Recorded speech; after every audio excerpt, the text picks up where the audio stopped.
Okay, so once again, good afternoon and welcome, of course, to uh, MSIT 106, that is Advanced Database Administration. No?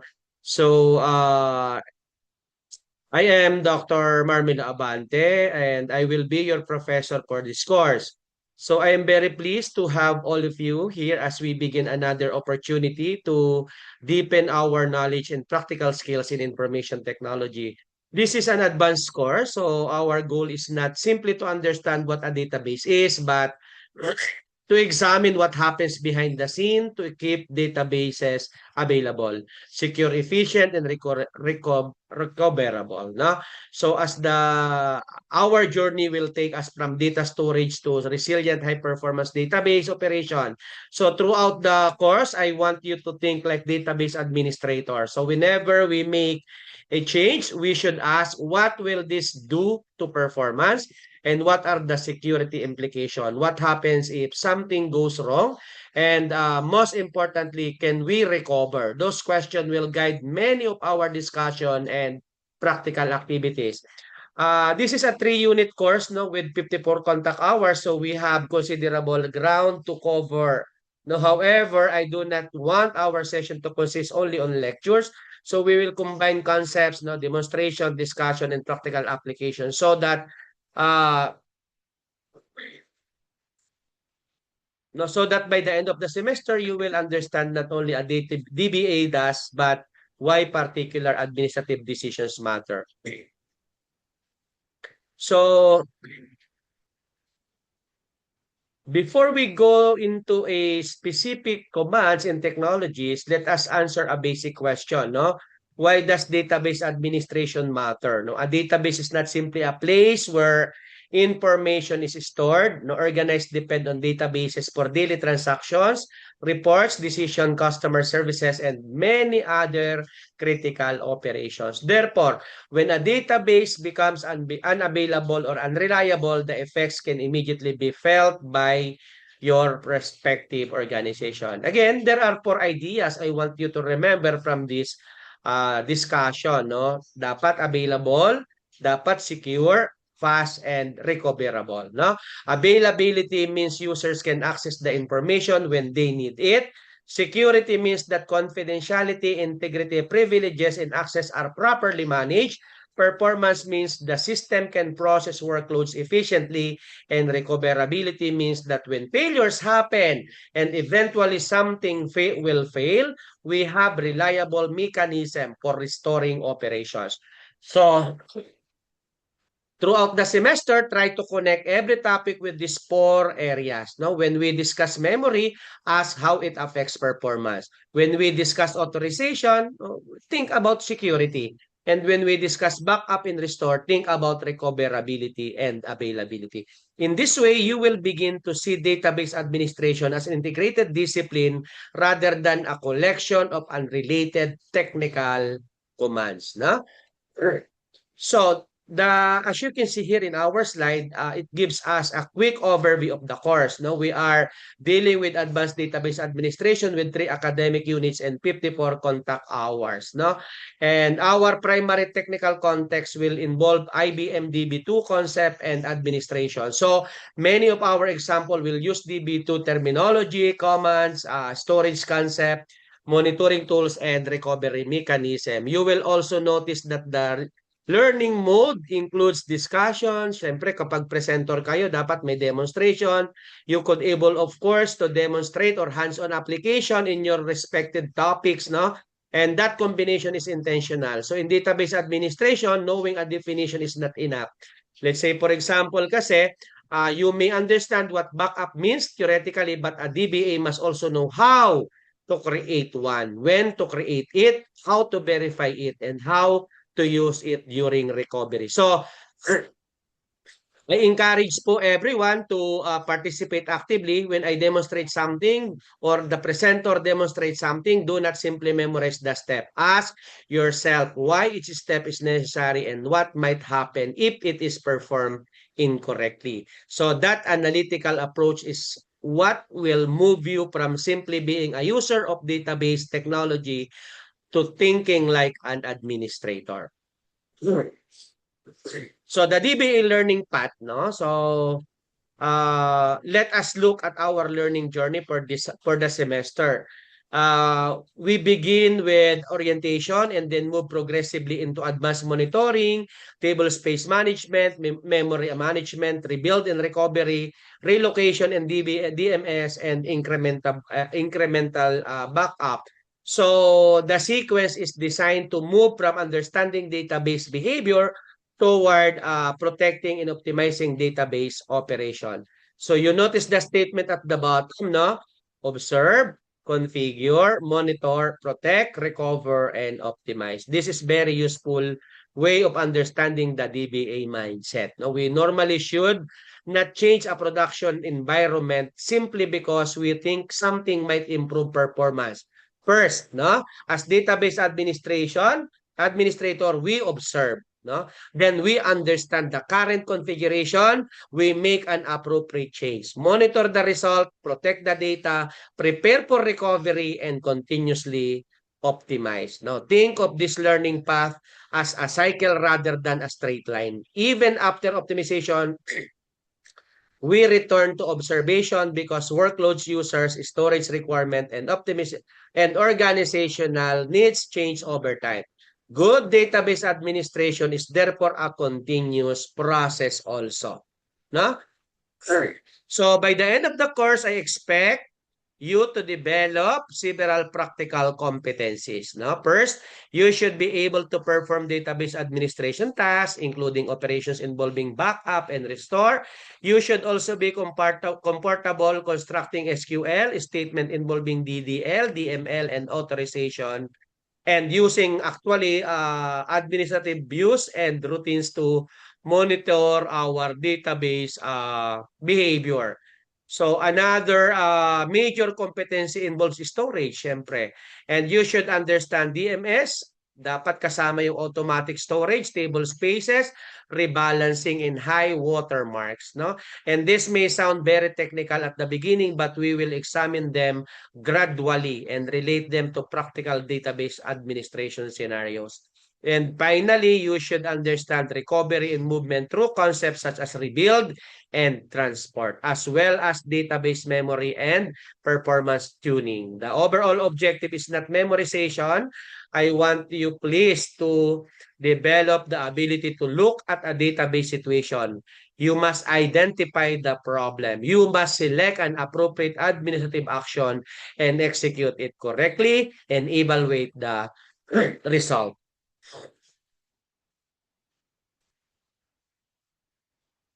Okay. Our first major technical module or chapter is advanced monitoring, no? Ang bilis, advanced monitoring agad ang ating first topic. No, one of the most important principles in database administration is that we should not change what we do not understand, no? That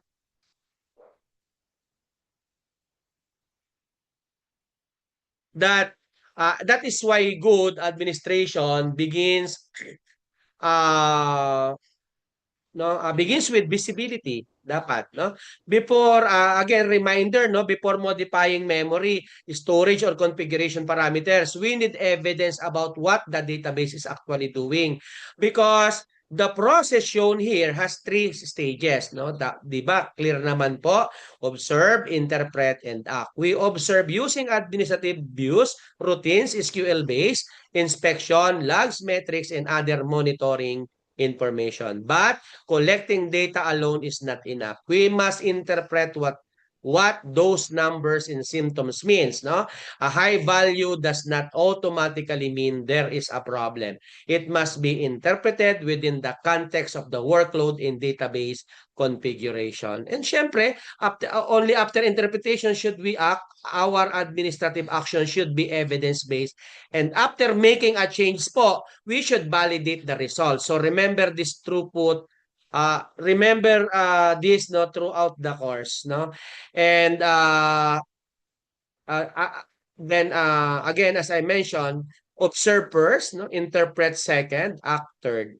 That simple discipline can prevent many unnecessary or even harmful database changes. Ano po? So,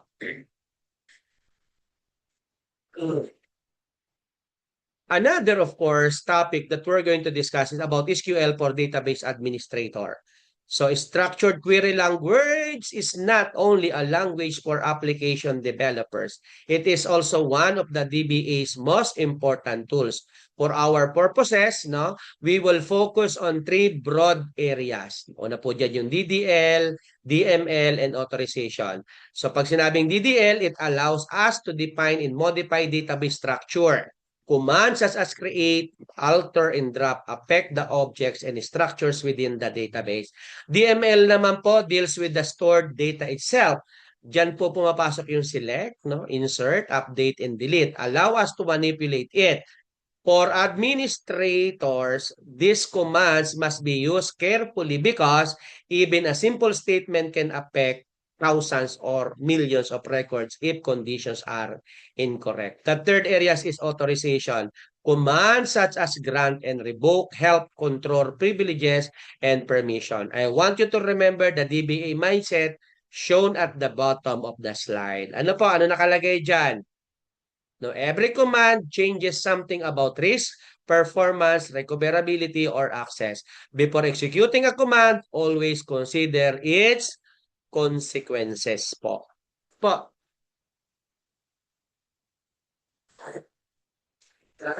Okay, in this module or chapter, table space management, no? So now we move from SQL into table space management because storage design connects logical database objects with physical storage capacity. In simple terms, actually, tables and other database objects must ultimately be stored somewhere, and the DBA needs or database administrator needs to understand how that storage is organized and managed. The slide illustrates the relationship from database objects, table, spaces, storage group, or DMS, disk, or physical storage. This relationship is important because storage decision can influence capacity, availability, and performance. As the amount of data grows, we must ensure that adequate space is available and properly allocated. No. So our operational concerns will include capacity, syempre, automatic resizing, rebalancing, and the higher watermark. This concept becomes especially important in large environments where data continues to grow. So a database administrator should not wait until the database runs out of space. Please take note of that. Because storage administration should be proactive. Another module is database memory management, no? So database performance depends heavily on how memory is used, no? In DB2, memory support different activities, and this slide highlights activities, several important areas, no? Meron tayong tinatawag na buffer pools, short memory, lock memory, utility memory, and the last one is self-tuning memory. Yung buffer pools cache database pages in memory so that the system does not have to access physical storage every time information is needed. Short memory support sorting and query processing, while lock memory support concurrency and locking structure. Utility memory is needed for operations such as backup, restore, and load, and each of these areas contributes differently to database operation. And again, I think we will also examine self-tuning memory management because the goal is not simply to allocate as much memory as possible because memory is finite and poor allocation can create problems elsewhere. We need to take note that effective memory management should produce faster queries, better throughput, stability, and a more reliable database po. Ano? So, another content is configuration as performance lever. When we talk about performance tuning, I want you to avoid the idea of simply changing parameters until the database become faster. Hindi ganon. Professional performance tuning should follow a disciplined process. Dapat baseline po, hypothesize, configure, and validate. So first, establish a baseline. What is the current response time? Right. What resources are being consumed? What does normal performance look like? And second, develop a hypothesis. Now, based on the evidence, what appears to be the constraint, only then should we change the relevant database or instant configuration. And finally, after that po, validate. No? Compare the result against the baseline. So, dun mo tanungin, no? Did performance actually improve? Did we introduce another problem? Or if you cannot demonstrate improvement with evidence, you cannot confidently say that your tuning decision was successful. And this evidence-based mindset is fundamental to professional database administration. So back up and restore. So as you can see in our slide, it introduces one of the DBA's most important responsibilities. Back up and restore. The key element here is a DBA plans for failure before failure happens. No, we do not create backups because we expect everything to go perfectly.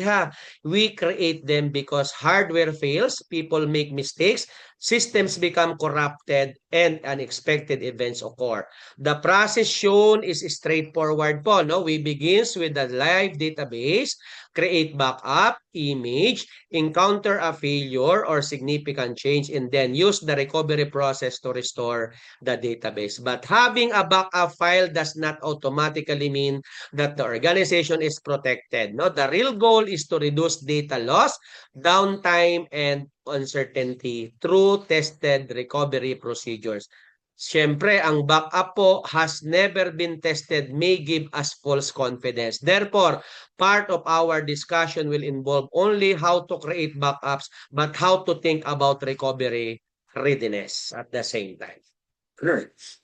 Rebuild support, no? Ang ating next topic, our next recovery topic is rebuild support, no? According to the course coverage, the restore rebuild option can be used to create a database copy using a subject of table space, no? The process as select, rebuild, and verify. No? First, we identify which table space are needed in the target database copy. So, then we use appropriate database or table space backup images as the recovery resource. No?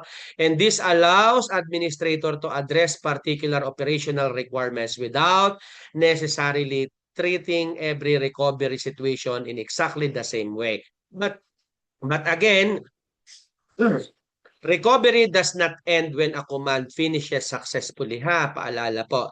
Because the final step is verification. We need to confirm that the rebuilt database contains what is required and actually support the intended operational purpose. So for database administrator, technical completion and operational success are not always the same thing. Ano pa? After that, transport and database relocation naman po. So this topic, no, or database, relocation and database and their objects sometimes need to move,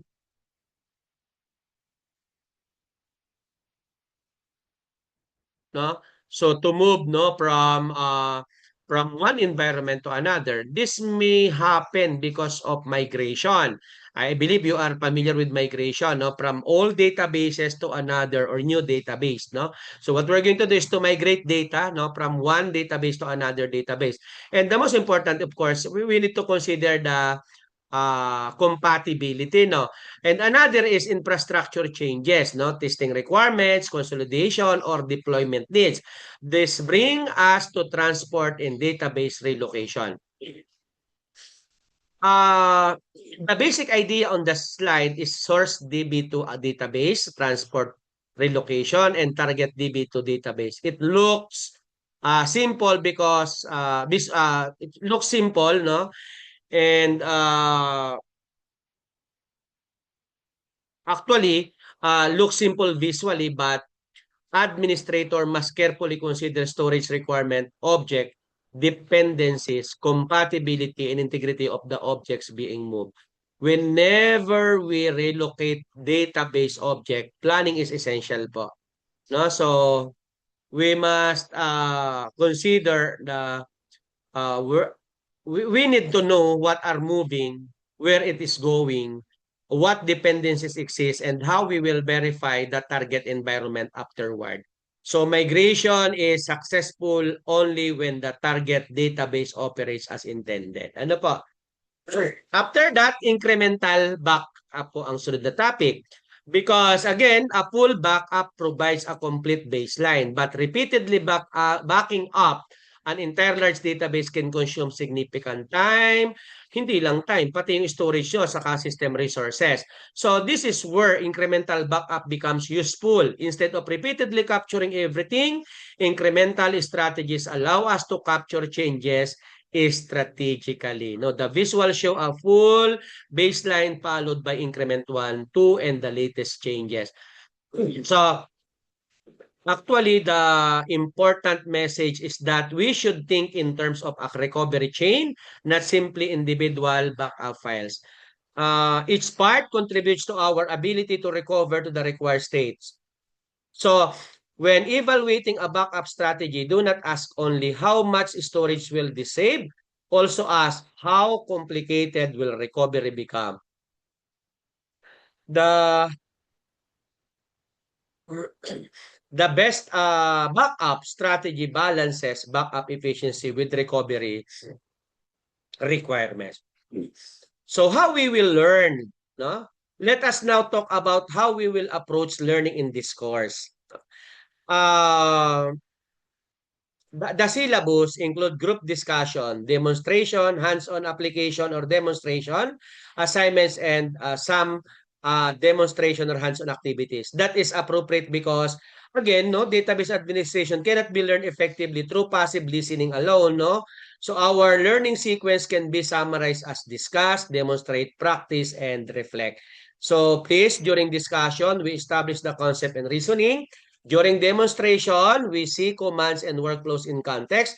During practice, you apply the concept yourself and interpret the results.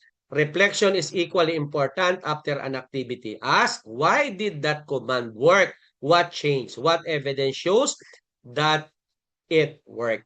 What might happen under different conditions? The purpose of hands-on or demonstration work is not merely to finish an exercise, but to develop administrative judgment. So the DBA practice loop, no, or how we'll be able to learn, no. So we discuss, demonstrate, practice, and reflect. Ano po? Okay, so the DBA practice loop, whenever we conduct demonstration activities, I encourage you to follow this 5-step, no? So yung magpre-present with demonstration po, I encourage you to follow this 5-step practice loop. No, plan, execute, observe, verify, and document. Before executing anything, know what outcome you want that prevent the habit of simply copying commands without understanding their purpose. After planning, execute the command or configuration and observe the outputs. Logs, syempre, yung administrative views and system behavior. Then afterwards po, verify whether the action actually achieved the intended objective. So paano po kapag hindi? Investigate why instead of immediately trying random changes. So finally, document what you did and why. So as professional database administrators, need good documentation because systems are maintained over time and opened by multiple people or users. No, documentation help us reproduce successful procedure, troubleshoot failures, and explain why a particular administrative decision was made. Ano po? So, as you can see, it represent the assessment component listed in the source syllabus, in the course syllabus. No? So, attendance, project, seat work, assignment, journal review, and final examination or report. These components po show that your performance will not depend on only one examination. Different activities will measure, no, different aspect of your learning. The project and practical activities are particularly important because this is an applied course. So your ability to explain a concept matters, but your ability to use that concept in the administrative scenarios is equally important. No? So oral responses and discussion will also help us evaluate how will you understand the reasoning behind database decision. One important note po, the percentage printed in the course syllabus add up to more than 100%. Therefore, the final grading weights need to be confirmed before they are formally applied. For now, please focus on the assessment categories and the expectation po, no, the consistent participation and quality work throughout the semester will be unimportant. Kasi 10, 30, sobra, no, di ba? 10, 50 na tong taas tapos sa baba. Okay, so seat work and journal review is 20%, no? So merge siya to 20%. Then oral response merge into our attendance. So 10, 20, and 40. That is 20 and 20, 20. That is 100. Okay? So as you can see here,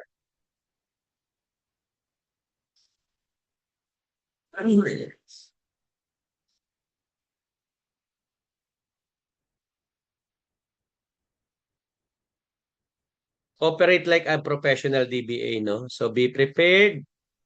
Beyond technical knowledge, no, I want us to develop professional habits. No, the first is be prepared. No, review your assigned concept before class so that our session can move beyond definition.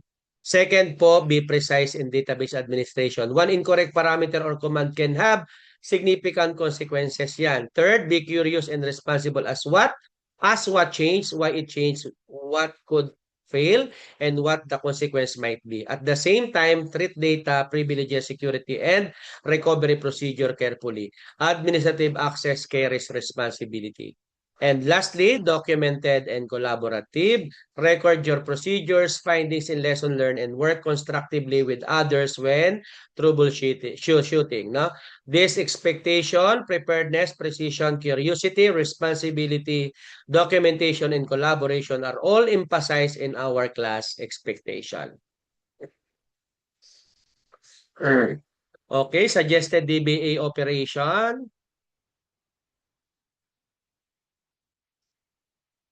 So, and textbook actually, no? There are textbook naman po and reference material. So they include works, no, from different authors. So you will notice that several of these materials focus on data warehousing, data mining, and related database concept.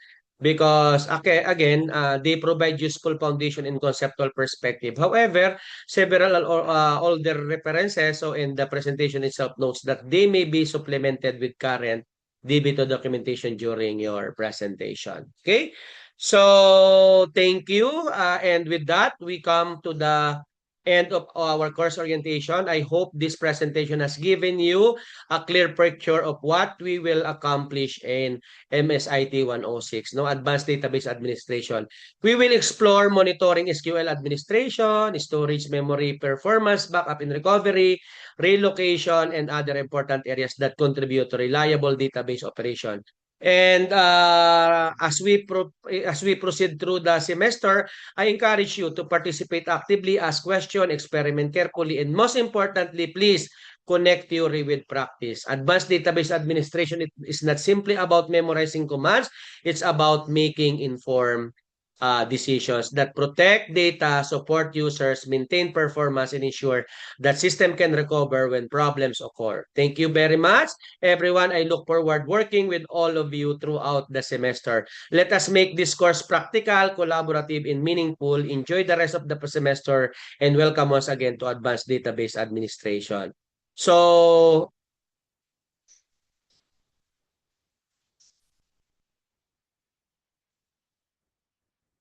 later on, no, I will give you your assigned topic. No, I will post it in our chat box.